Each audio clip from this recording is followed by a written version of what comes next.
Greetings. So today I want to talk about the Balkanization of America, which is something that is illustrated in the text American Nations, A History of the 11 Arrival Regional Cultures of North America by Colin Woodard.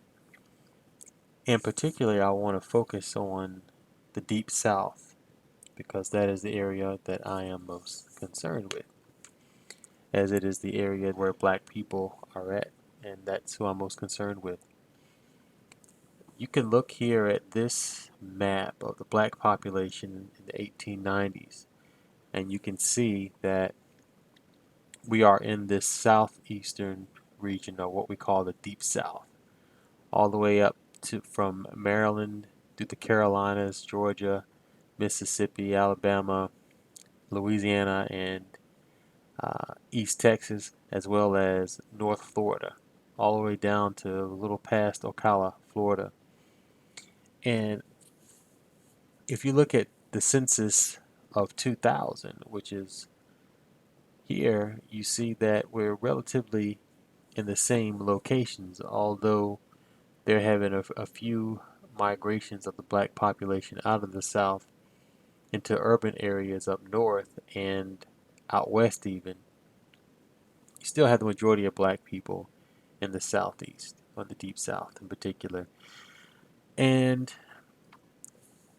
when America balkanizes, and what balkanization means is when you have a nation that breaks up into smaller nations be- on ethnic lines.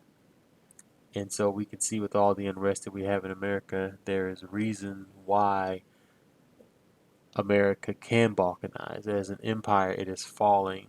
And when it falls, black people, we need to position ourselves such that we can take advantage of this fall. If you look at this picture, it illustrates the black belt. Basically, these were areas where black people were in the majority. And so this area became known as the Black Belt of the United States. And also prior to that, it was called the Black Belt because of the richness of the soil. So even going back and looking at this image here, it shows the black population. This Black Belt area, the soil is rich and black, just like our skin. And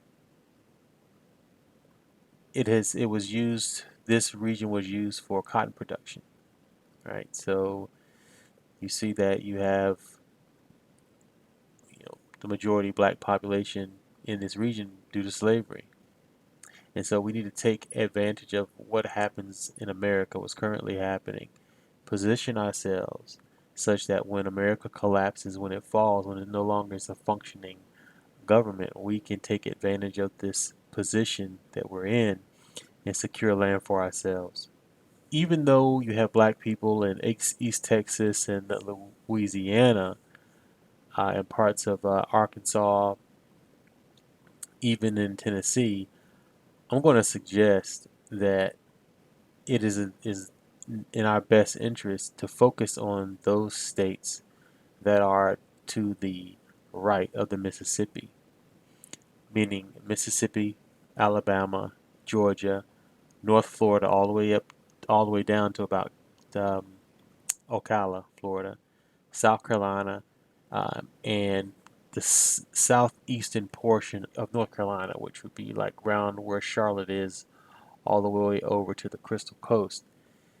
And the reason why I say that is for a few reasons.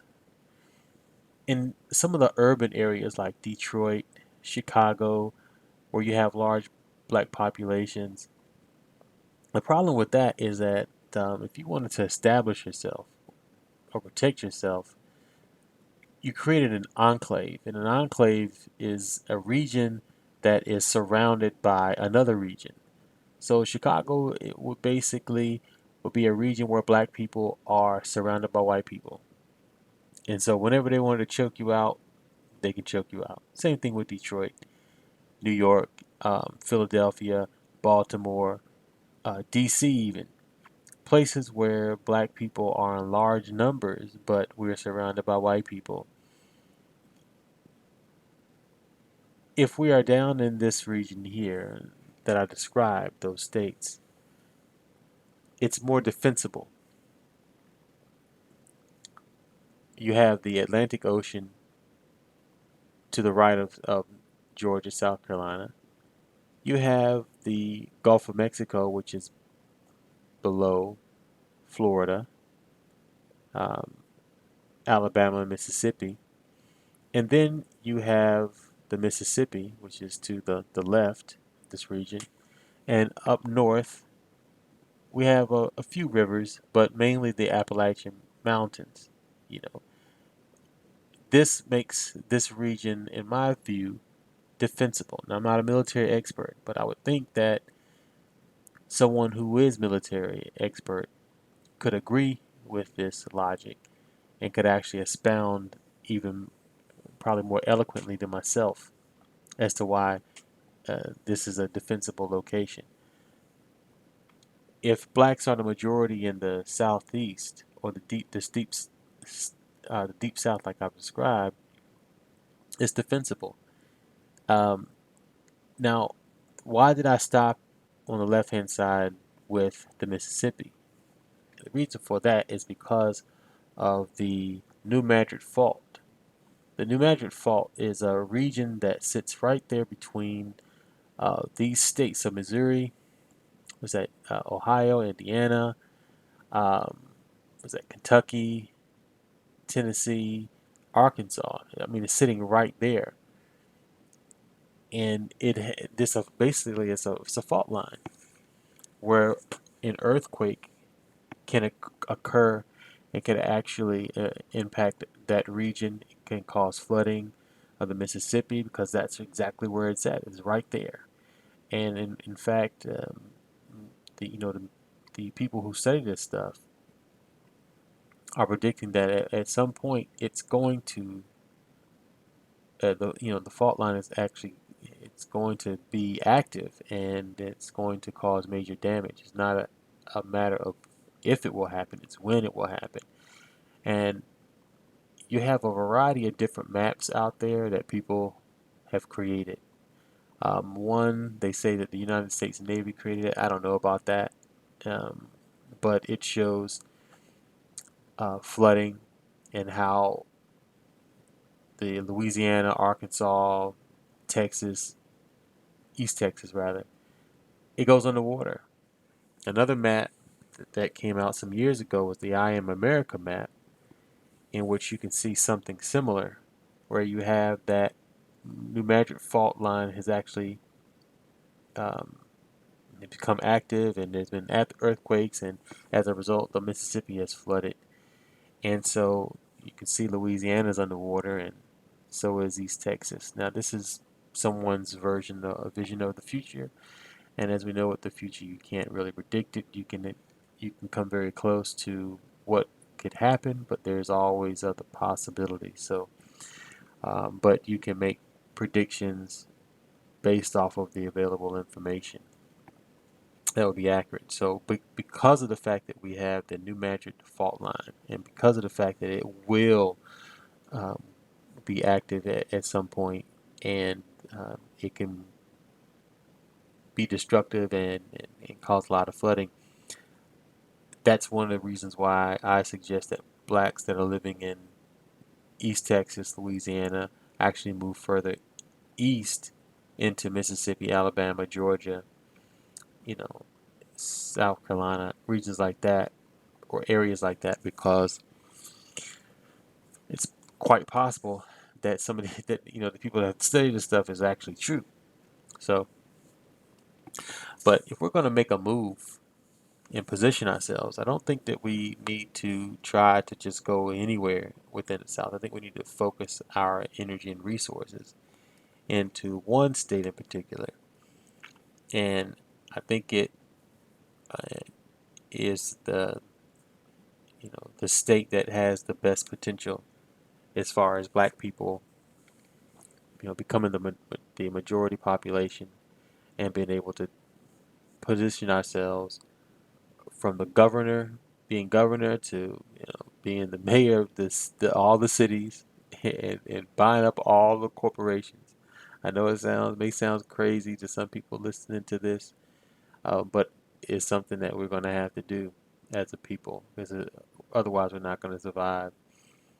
It's very clear to me that the invading Hispanics, they're trying to take as much land as they possibly can. They're going to take the Southwest.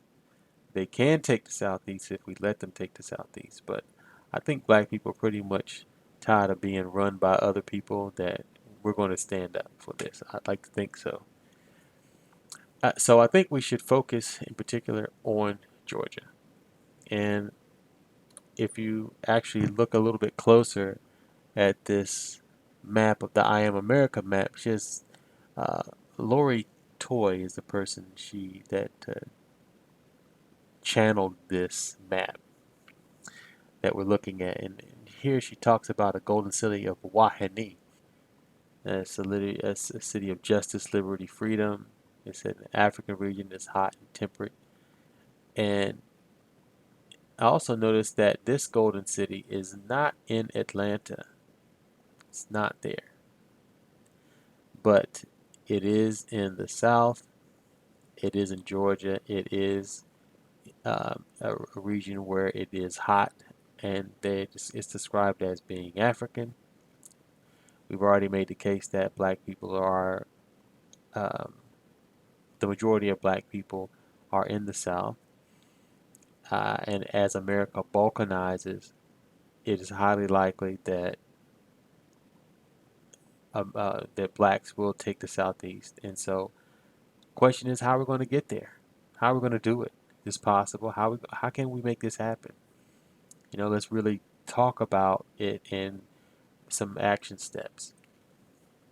And so I say that we should focus on making Georgia the first black state. So all those people, like I mentioned, moving from Louisiana, moving further east, blacks that are in those enclaves such as Detroit, Chicago, New York, Philadelphia, Baltimore, and all regions outside the Southeast. If you're going to make a move, consider Georgia. Um, we could take Atlanta. We could take Atlanta, and we can end up taking the entire state. We can take it by population. We can take it by politically, and eventually we can pool our resources together and take over the businesses. It's just something I think that we can do. That it's our time, and so I hope you enjoyed what I've talked about today. And leave your comment below the video, and I'd like to read them and see what you have to say. Any kind of suggestions you have on how black people can actually do this thing. How can we really do it and not let it be a fantasy? How can we really do it? Because listen, as we're planning our future, know that there are others that are planning their future. You know, white boys say that the South is going to rise again, and well, if the South is going to rise again and blacks are in the South, and these people are talking about running us, and I just don't see that happening. I'm not going to let that happen, and neither should you. So let's think about the things that we need to do and how we can go about it to actually make our own nation in America, in the balkanized America, how we can position ourselves now to make it happen when this thing falls apart. Thanks for listening. Talk to you next time.